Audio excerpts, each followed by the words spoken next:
जय श्री राम दोस्तों, जय श्री कृष्णा। तो दोस्तों, आज का वीडियो मैं बनाने वाला हूँ अंगराज कर्ण, दानवीर कर्ण, या फिर कह दीजिए जो सामर्थ्य और सच्चा मित्र, जो भी बोला जाए, धर्म को जानने वाला भी थे कर्ण। तो मेरे मित्र ने मुझे बोला कि कर्ण जैसा महाभारत में कोई भी योद्धा नहीं था। कर्ण महान थे, कर्ण ये कर्ण वो, तो हम मानते हैं उनकी बातों की, हाँ कर्ण महान थे, लेकिन महाभारत में सिर्फ कर्ण को इतना महान बोलना अच्छी बात नहीं है।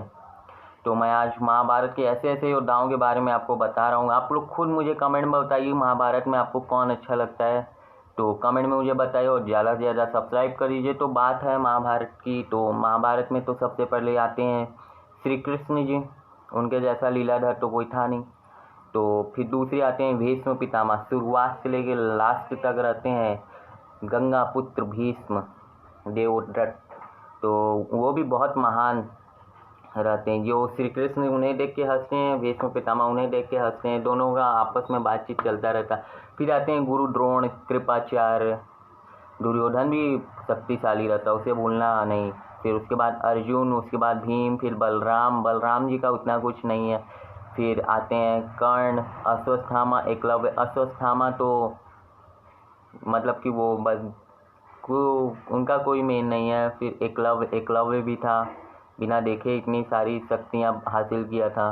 तो मेरे मित्र ने बोला कर्ण सबसे अच्छा था, तो मैं बताना चाहता हूँ कर्ण अच्छे थे, लेकिन उनसे पहले भीष्म पितामह, जिन्होंने भगवान परशुराम को हरा दिया था। आपको शायद पता होगा कि अम्बा जब गुस्सा जाती है परशुराम के पास जाती है, स्वयं भीष्म पितामह पूछती है कि पूरे आर्यावर्त में अगर कोई है मुझे हराने वाला तो सिर्फ वो भगवान परशुराम है, अगर वो मुझे दंडित कर पाएंगे तभी मैं हो पाऊंगा, वरना नहीं हो पाऊंगा। तो वो खुद भेजते हैं। फिर भी परशुराम जी आते हैं, दोनों में युद्ध होता है, उन्हें रोकने के लिए भगवान शंकर आते हैं, क्योंकि परशुराम वहाँ पे हारने वाले रहते हैं। वो बात अलग ही, वो भीष्म की गंगा माता वो मदद करती हैं रात में, बहुत 21 दिन तक लड़ाई चली थी परशुराम उनमें।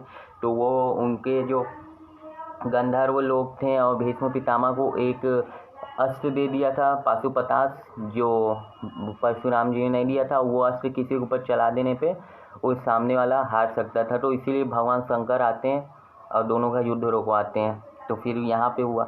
दूसरे आते हैं गुरु द्रोण। गुरु द्रोण भारद्वाज ऋषि के पुत्र थे, जो द्रोण से पैदा हुए थे।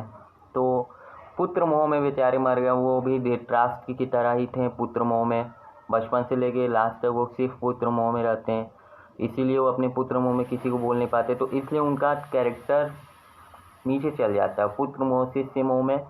तो वो उतने ज़्यादा महाभारत में विख्यात नहीं होते जितने भीष्म, कर्ण और अर्जुन और हुए थे। तीसरी बात, श्री कृष्ण ने खुद बोला था कि कुछ लोग को महान बनाया जाता है, कुछ लोग महान पैदा होते। जैसे कर्ण, अर्जुन, ये लोग खुद महान बने, सामर्थ्यवान बने, दोनों बने।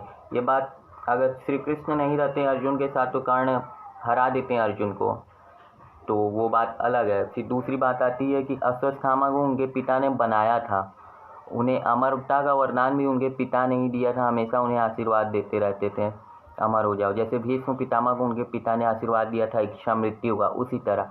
तो फिर बात आती है कर्ण महान थे या नहीं, तो कर्ण महान थे, बहुत महान थे। उनके जैसा दानवीर कोई नहीं था पूरे आर्यावर्त में उस समय में, उसके बाद कोई नहीं हुआ था और ना होगा। तो फिर दूसरी बात है, परशुराम जी ने बोला था कि वो कर्ण सिर्फ देने के लिए है, लेने के लिए नहीं। वीडियो को सब्सक्राइब कर दीजिए, कमेंट में मुझे बताइए आपको क्या जानना है।